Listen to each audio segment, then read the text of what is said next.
प्रिय विद्यार्थियों, डॉक्टर राजेंद्र सिंह गुर्जर का सादर नमस्कार। राजनीति विज्ञान में यदि अवधारणाओं की बात करें तो अवधारणाएं पश्चिमी राजनीतिक चिंतन के बिना अधूरी हैं।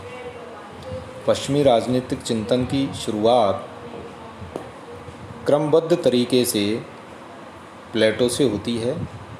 प्लेटो यूनानी दार्शनिक था जो कि सुकरात का शिष्य रहा था, जिसका जन्म एथेंस में 428 ईसा पूर्व में हुआ था। प्लेटो के दर्शन पर सुकरात के विचारों की छाया स्पष्ट रूप से देखी जा सकती है। प्लेटो ने बहुत सारी पुस्तकें अपने जीवन काल में लिखी। उनमें से कुछ महत्वपूर्ण पुस्तकों का उल्लेख करना चाहूँगा। उन पुस्तकों में से the Republic, the Laws, the Statesman महत्वपूर्ण हैं, लेकिन इनमें से भी द रिपब्लिक बहुत ही महत्वपूर्ण और सर्वश्रेष्ठ कृति थी।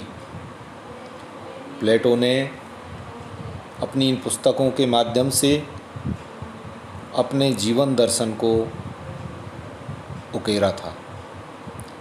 प्लेटो की चिंतन पद्धति द्वंद्वात्मक, विश्लेषणात्मक, ऐतिहासिक एवं निगमनात्मक रही थी।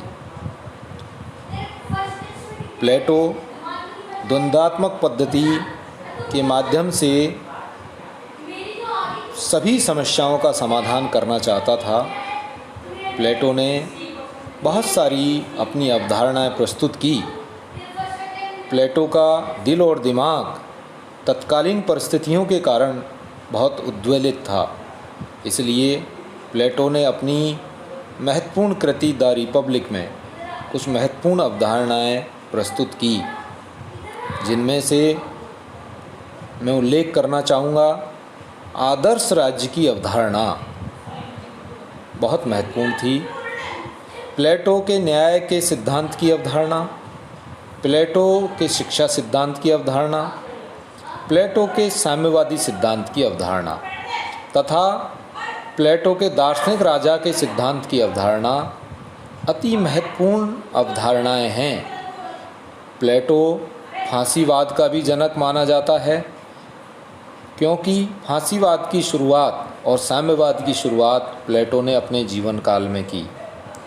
अतः इस प्रकार राजनीतिक चिंतन में प्लेटो का अपना अविस्मरणीय स्थान है।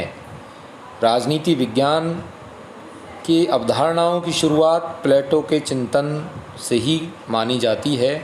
वैसे अरस्तु ने राजनीति विज्ञान का क्रमबद्ध अध्ययन प्रस्तुत किया, वैज्ञानिक अध्ययन प्रस्तुत किया, इसलिए अरस्तु को राजनीति विज्ञान का जनक अवश्य कहा जाता है।